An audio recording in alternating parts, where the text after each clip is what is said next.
राजू तिवारी जी जगदीशपुर से पधार। क्यों शोर मचा रहे भाई? अरे शोर हम थोड़ी नहीं मचा रहे। हाँ ये बताओ, हाँ, ये तुम तो कम हमें छेड़ रहे हो कि ज्यादा छेड़ रहे? तू आई, तुम लड़की हो? ये कौन है? ये हाँ, ये हमारे भैया है। ये भी हमारे मोबाइल पर 36 मिस कॉल 72 मैसेज आए हैं, मैसेज भेजे हैं और रानी सुनैना ने और मिस कॉलें मारी है राजा झलक ने और लिखा है मैसेज में श्री श्री 108 श्री पेटू राजा जी महाराज, यदि आप हमारी बेटी के स्वयंवर में अपना नवंबर नहीं ठोकेंगे तो हमारी बेटी कुंवारी मर जाएगी। व्यास जी, हमारी बेटी कुंवारी मर जाएगी। और जब बुलाया है तो कुछ सोचा होगा, ऐसे नहीं बुलाया है, मैसेज भेजे हैं तो कुछ सोचा होगा, उनके दिमाग में कुछ आया होगा तभी तो मैसेज किए हैं। शायद मेरी शादी का ख्याल अरे दिल में आया है,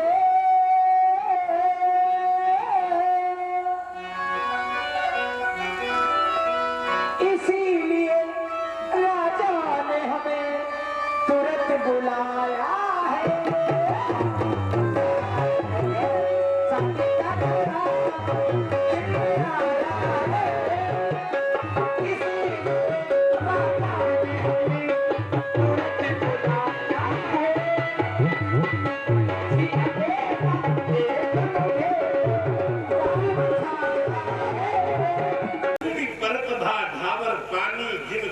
माया माया से लिप्त जीव भगवान से किया गया वादा भूल बैठा। प्रेम करना था भगवान से, लेकिन दुर्भाग्यवश तो संसार से प्रेम करने लगा, जीवन संसार के प्रेम में निकाल दिया। वास्तव में संसार का वास्तविक स्वरूप जिस समय आएगा तो हृदय की अज्ञानता का मूल दूर हो जाएगा। संसार के प्रेमी से प्रेमी व्यक्ति जिसे तुम सबसे ज्यादा प्रेम करते हो वो भी घर की तिजोरी तक ही साथ निभाएगी, साथ ही संसार घाट तक जाएंगे, परिवार वाले अर्थी सजाएंगे, और जिसे आप अपनी आत्मा का टुकड़ा यानी पुत्र कहते हो मित्र, वो भी केवल अग्निकाल तक ही साथ। आइए व्यास जी, 4 पंक्तियां बड़ी प्रिय है और विश्वास है कि आपको भी बड़ी प्रिय लगेंगी। संसार का दर्शन क्या है, वाह क्या बात है। अरे 4 दिनों की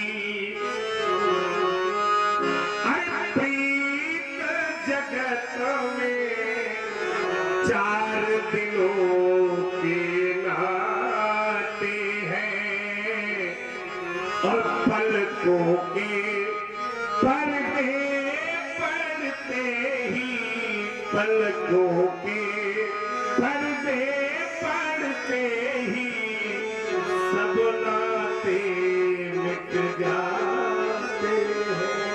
अच्छा, ये तौरा की पावन भूमि है, वर्षों में 2 बार तो लीला हो ही जाती है। इसी से आप समझो, जिस समय पर्दा बंद था कोई अभिनय नहीं सुनता, पर्दा खुला तो कोई राम बना, कोई लक्ष्मण बना, कोई जगत बना, कोई परशुराम बना, और जब एक पर्दा बंद हो जाएगा तो सारे अभिनय।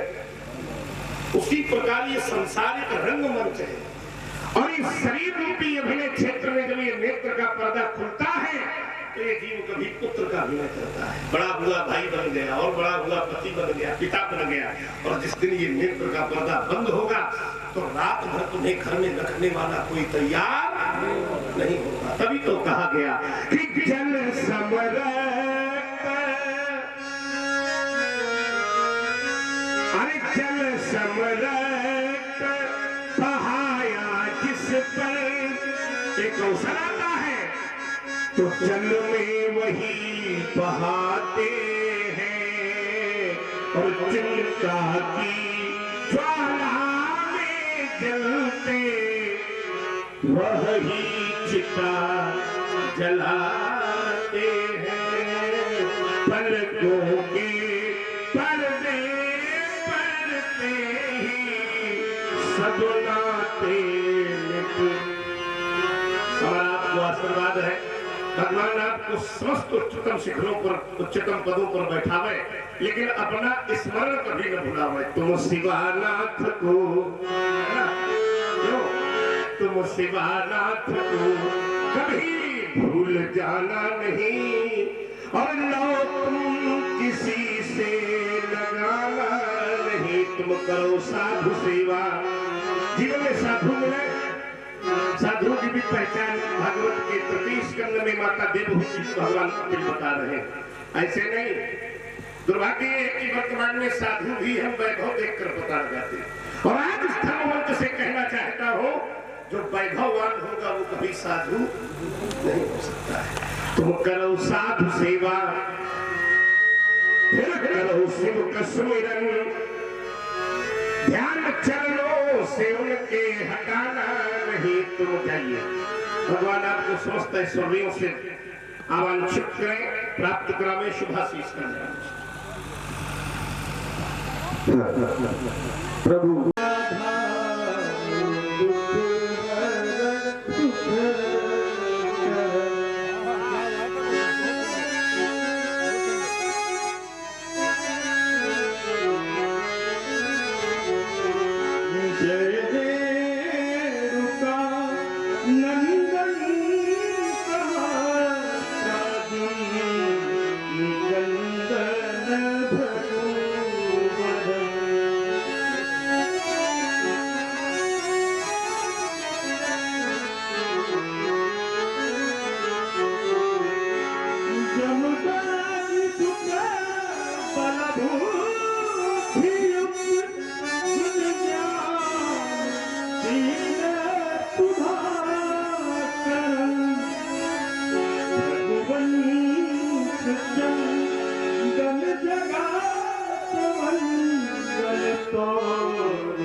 हम कहा करते हैं कि मधुरिमा यदि कंठ में न होती तो शब्द विस्तार बन गया। मधुरिमा यदि कंठ में न होती तो शब्द विस्तार बन गया होता। वेदना यदि हृदय में न होती तो ये हृदय पाषाण बन गया होता। वासना यदि प्रेम को न छलती तो ये प्रेम वरदान बन गया होता। और याचना यदि भक्त में न होती तो ये भक्त भगवान। विचार करिए, समय का बड़ा अभाव है, ग्रीष्म ऋतु का समय, और अभिनय और लीला के सारे अंग देखने हैं, इसलिए एक सीधा सा आपको निर्देश है कि करते ध्यान रहो शिव का। एक बार एक व्यक्ति ने कहा, ये शिव क्या दे सकते हैं? हमने कहा शिव माने शंकर, और सब कल्याणम करो कि सात शंकर, जिसके निकट जाने से जीव का कल्याण हो जाए वही।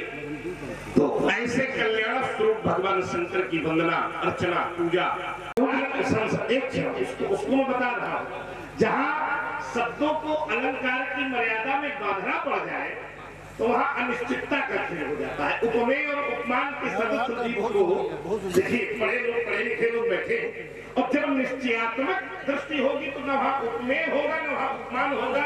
और जीव का उद्देश्य भी यही है कि अपने जीवन में उसे निश्चयात्मक बुद्धि लानी चाहिए। निश्चयात्मक बुद्धि ही आपकी है, सखी का साथ सही है ही नहीं है। साथ में कहा, आप हमारी चारों सखी चारों तरफ मोछलीन है हाथ, और मध्य विराजत भूमि जा रूपवास गुणगाथ। अच्छा, चार हाँ कितनी हो गई? 4 सखी। हमारी बात तो आपकी ही बात पर हमको उत्तर कर रहे हैं। 4 सखियां चारों ओर हैं, तो कितनी हो गई? नहीं 4 सखी चारों तरफ। तो अच्छा 4 सखी है। हाँ इनकी सखियां कितनी है? 4 सखी जो पुत्री के साथ है। हमारा प्रश्न तो आप समझे। हाँ। इनकी सखियां कितनी है? अब इन सखियों का आप चिंतन दे। चलो जब हम रेल पर छोड़ देंगे तो जो तुम कहो ऐसा ही है। क्योंकि 4 सखियां बाहर की है, 4 अंदर की है। अच्छा अंदर बाहर वाला भी खेल है हाँ, आप में। ये भी खेल है। देखिए जहां तक मेरा मंतव्य है, राजा जनक की 3 माताएं, अपनी माता के 2 बेटे थे, सीरध्वज और कुशध्वज, और दोनों की 2 बेटियां हैं। ये एक इनकी कार्मिक उपलब्धि की प्रमाण के रूप में खड़ी है, दूसरी वैवाहिक जीवन की परिपुष्ट को प्रमाणित करने वाली बेटी होगी, और 2 इनके भाई कुशध्वज की बेटियां हैं। अब जो 2 माताएं हैं उनके 4 बेटे हैं, यानी 8 बेटों की 1 बेटियां हैं। यही सीता की 8 सखियां हैं, 8 सखियां हैं। ऐसा तो आप जो कहो वह सही है, क्योंकि आप ज्यादा जानते हो, हमको लोग बाहर वाले हैं, अंदर वाले ज्यादा जानते हैं। तो बड़ी दिव्य बालिका है। देखो ना, हाथ जोड़े व्यास जी, मैंने विश्व भ्रमण किया है। पाश्चात्य संस्कृति के पीछे लोग भगेंगे जरूर, लेकिन वो संस्कृत जीव को कभी स्थायित्व प्रदान नहीं कर सकती। पाश्चात्य संस्कृत के लोग सावधान होकर सुने, देवियां जो बैठी है और जो चली गई है, जहां तक नहीं जा रही, आधुनिक परिवेश में छिन्न भिन्न परिच्छिन्न परिधानों को पहन करके अंगत प्रदर्शन की भावना करना ही ये उद्देश्य पाश्चात्य संस्कृति का। लेकिन जब मेरे देश की संस्कृति खड़ी होगी तो आज ऐसा लगता है कि मानो मां भारती ही अपना श्रृंगार करके खड़ी हो गई। ऐसा होगा भारत की देवी का श्रृंगार, तो उसके तन पर साधना की साड़ी पड़ी होगी, दया का पट्टा उठा होगा, आंखों में करुणा का काजल लगा होगा, पवित्रता की पायल पहनी होगी, कर्मों का कर्मफूल होगा, मानवता की मान पर शीतलता का सिंदूर भरा होगा, और हंसमुखता के होठ पर अगर नाज की लाली लगी हो तो समझ लेना कि खड़ी होने वाली नारी केवल भारती ही हो।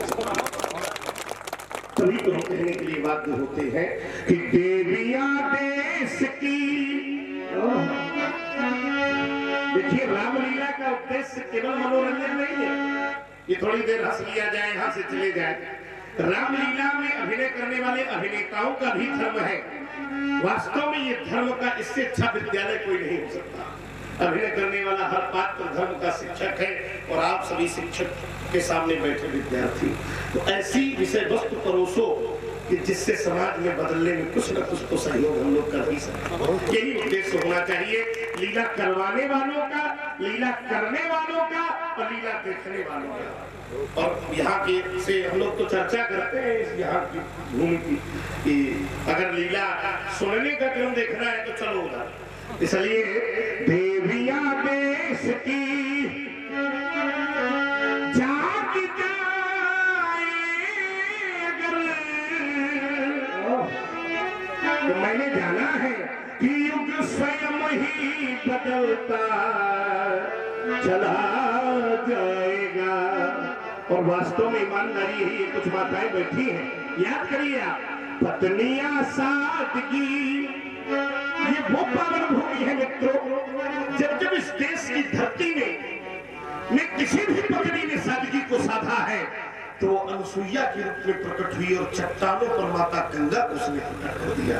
तो कभी वो सावित्री बन गई, और एक बार तो उसने अपने सतीत्वता के बल पर ब्रह्मा के नियम को बदल डाला, और अपने पति के प्राणों को यमराज से खींच कर वापस किया। पत्नियां सादगी साथ पाए अगर, तो पति स्वयं ही संभलता चला जाएगा। राजा जनक, ये कार्मिक व्यक्ति है, तुम्हारी विशेष उपलब्धि है, क्या नाम रखा है इस व्यक्ति का? भगवती सीता। इतना दिव्य नाम है तो किसी दिव्य पुरुष के द्वारा ही रखा गया होगा। अवश्य भगवती। किसके द्वारा? श्री देवर्षि नारद के द्वारा। देवर्षि नारद जी के द्वारा। कभी कभी किसी का नाम बहुत अच्छा होता है। व्यवहार दर्शन में देखिए, काम बहुत गड़बड़, काम नाम हुए नारायण, काम करे धुंधकारी वाले। अनुभव करिए, आप लोगों को अभी भी मिलते होंगे। लेकिन इस बिटिया का नाम भी अच्छा है और काम भी बहुत अच्छा होगा। और मेरा हृदय कहता है कि आने वाली संस्कृतियों में तुम्हारी बेटी इस आर्यावर्त की धरती का गौरव बनेगी। यहाँ बैठी देवियां तुम्हारी बेटी के चरित्र का अनुसरण करेंगी। इसलिए मेरा आशीर्वाद है। व्यास जी, कौन वाला आशीर्वाद दे उसको? आप दिखाओ, जो दे दो वो दे दे। अच्छा ठीक। राज रानी बनो, महारानी बनो। अब ज्यादा प्रसन्न हो, रानी में कम प्रसन्न थे। हमने कहा महारानी बनो तो बोले जय हो। ठीक भी है ना। इस समय एक राजा की कई रानियां हो सकती हैं, लेकिन महारानी वही होगी जिसे राजा सबसे ज्यादा प्रेम करे। तो ये महारानी कैसी बनेगी? तो एक नवीन भाव आ गया जोड़े देना। जो भी इसका पति होगा वो बहु विवाह का विरोध करके एक विवाह का समर्थन करेगा। और आने वाले समय में समाज से बहु विवाह की प्रथा इसके पति को देख करके ही समाप्त हो जाएगी। और जब एक ही पति होगा तो रानी यही रहेगी और महारानी बनो। और इस धरा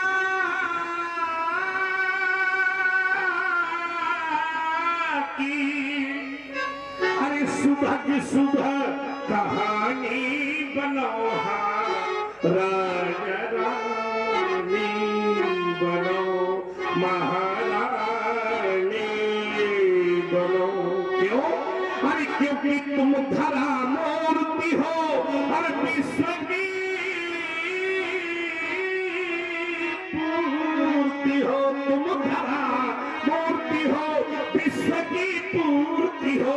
साधना शक्ति हो, भावना भक्ति हो। साधना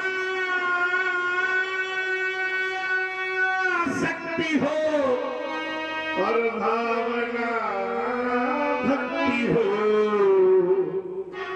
गुण की खानी बनो, दयादानी बनो। और इस धरा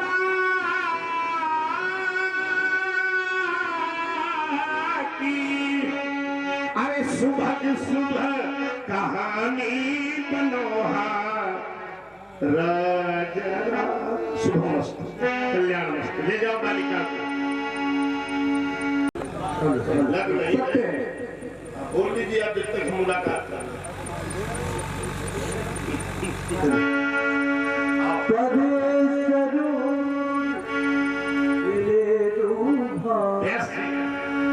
वास्तव में यहाँ की समाज बड़ी विज्ञ है। अगर एक शब्द में मैं बाबा के मिलने को वर्णित करूं तो बाबा का दर्शन मिथिला में अकल्पनीय रहा।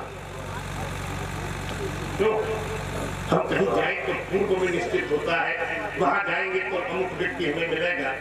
लेकिन जब मैं मिथिला आया था तो कल्पना के कोष में बाबा का नाम नहीं था कि बाबा भी मिलेंगे। और सभी प्रकार की कुशलता, सभी प्रकार की कुशलता। हाँ, किसी से मिलवाना चाहते हैं अवश्य। धर्मात्मा राम, शुद्धात्मा लक्ष्मण, ये भार्गव श्री परशुराम जी हैं। तुम दोनों मन हुए प्राण। एक परमात्मा है, एक शुद्धात्मा है।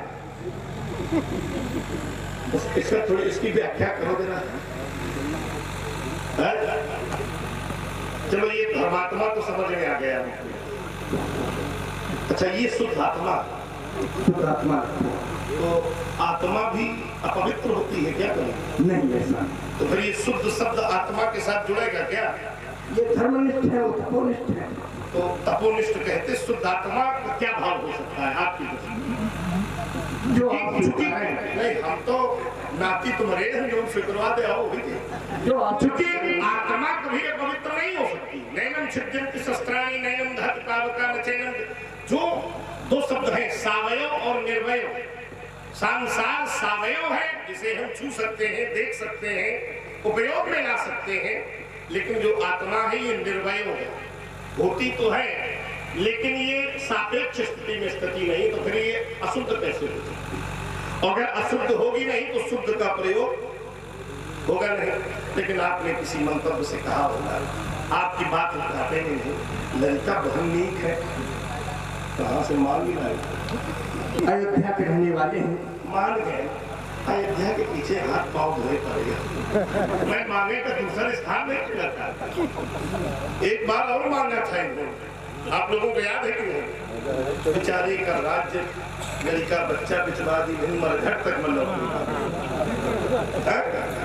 अरे राम के साथ ऐसा बढ़िया है, तो इनको मांगा आपने, इसलिए मांगा हमारे यज्ञ की रक्षा की। आपकी यज्ञ की रक्षा। हाँ, राक्षस हमारे आश्रम के संत के लिए अपना कुछ नहीं होता। अयम निगाह करो बेटी गणवान चेतसा, नीति कहती है उदार चरिता नाम तो वसुदैव कुटुंबकम। और फिर आप कहते हो कि अपनी यज्ञ के लिए, अच्छा आपके अपने में ही संसार नहीं होगा। हाँ। ऐसा मैं माने नहीं। तो इनका व्यक्तिगत परिचय क्या है? ज्येष्ठ पुत्र राम, छोटा भैया लक्ष्मण, ये इनका अच्छा, परिचय। ये दुई भाई हैं। 4 भाई। जय हो भोले बाबा। जब है तुम्हारी लीला, भगवान नहीं देता तो कभी कुछ नहीं देता, लेकिन जब कभी कुछ देता है तो छप्पा भले जिसके नहीं थे। आखिर उसने अपने पुत्रों के अस्तित्व को भी तो समझा। लड़का तो चोर है का? हाँ, पक्का इतने बड़े चोर साथ है, घूम ही रहे हो। अच्छा, ये विश्व स्त्री चोर है। हाँ, तो आप इनके गुरु हो। जय हो चोरों के सरदार। कोई बात नहीं, आशीर्वाद दे दो। क्यों? आशीर्वाद तो हम देंगे, कुछ ही वो तो हम सफल होगा। हम आशीर्वाद दें तो काल ठोक नहीं, बड़े शिष्ट वाले थे। पक्का? हाँ, मान लो अगर ऐसा हुआ तो, नहीं होगा, मान लो अगर भी कर तो नहीं होगा, हम विश्वास। अरे एक चलो सब ना होगा, लेकिन मान लो 1% भी गया तो कैसे मान लें? खतरनाक है बाबा। चलो कोई बात नहीं, आज आशीर्वाद दे, जो होगा सब देखा। ये आपका प्रेम नहीं तो क्या है? ओम श्याम गौर चित्त चौर विश्व में। वास्तव में कौन ऐसा होगा जिसने इस जोड़ी को देखा हो उसके चित्त की चोरी न हुई? इसलिए संसार में लोग तुम्हें चित्त चोर भी कहेंगे। श्याम गौर चित्त चौर विश्व में, रवि शशि समय गतिमान बनाओ। और बेटा यह जगत चले पीछे पीछे, तुम युग युग के भगवान बनो। 2 अक्षर का नाम तुम्हारा अक्षय हो, अक्षार करे, नाम स्मरण मात्र से ही यह जीव जगत भव पार करे। तो भारत की सुधा सुधा के अभिमान बनो, सन्मान बनो, अभिमान। यह जगत चले पीछे पीछे, तुम युग युग के। शुभ मस्तु, कल्याण मस्तु, कल्याण होगा लिखा था। युग के भगवान भार्गव जी के चरणों में प्रस्तुत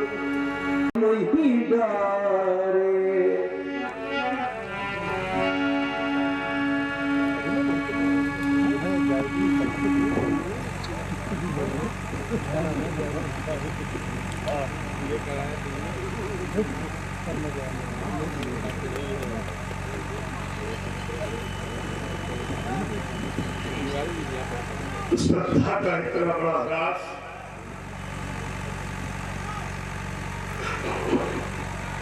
श्रद्धा मैंने अपने जीवन में आज से पहले कभी नहीं देखी। ऐसा नहीं कि इस विराट व्यक्तित्व के दर्शन में पहली बार कर रहा हूं। जब जब इनको देखा, परोपकार करते देखा, संसार के अपने जीवन खतरे में पड़ गया था, तो इस विराट व्यक्तित्व ने अपनी जीवित तस्वीर का दान दे दिया। कैलाश पर भगवान शंकर के काम हस्त की शोभा बनते देखा,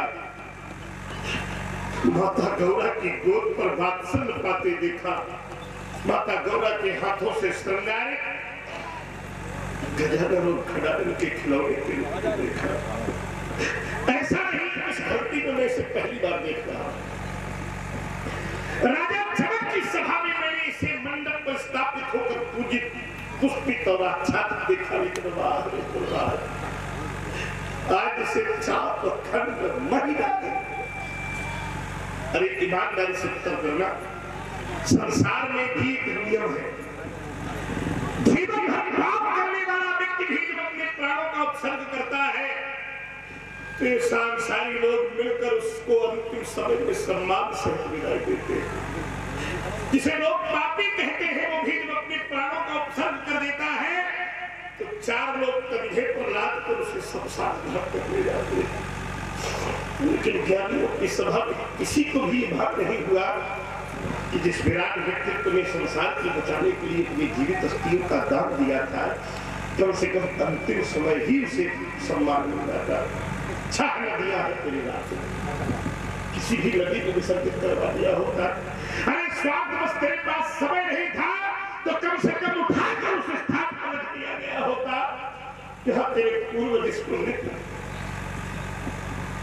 पूजा करके इसका आशीर्वाद लेते थे। मैं कहता था बड़े स्वार्थी लोग हैं, तूने कभी भी मेरी बात नहीं मानी। याद कर वो दिन जब इनके जीवन पर संकट आया था, सब दौड़े दौड़े तेरे पास गए थे और तुझसे तेरी जीवित अस्थियों का दान मांग लिया था।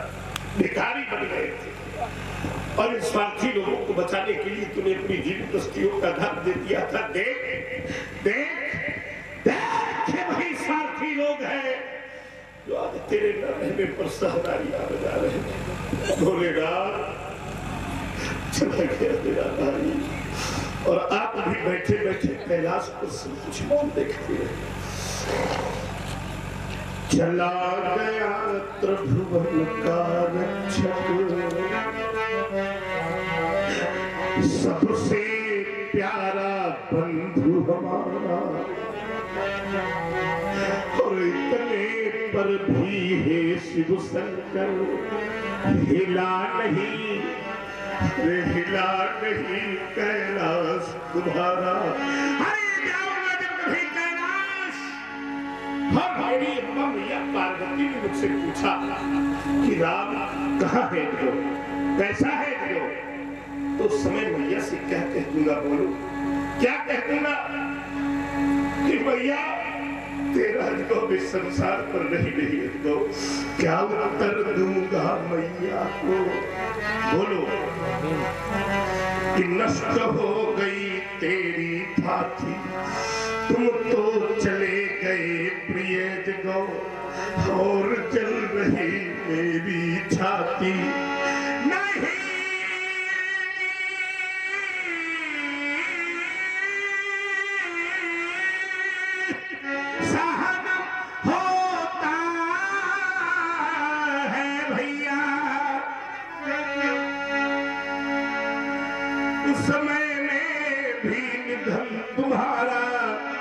इतने पर भी है शिव शंकर हिला नहीं कैलाश तुम्हारा।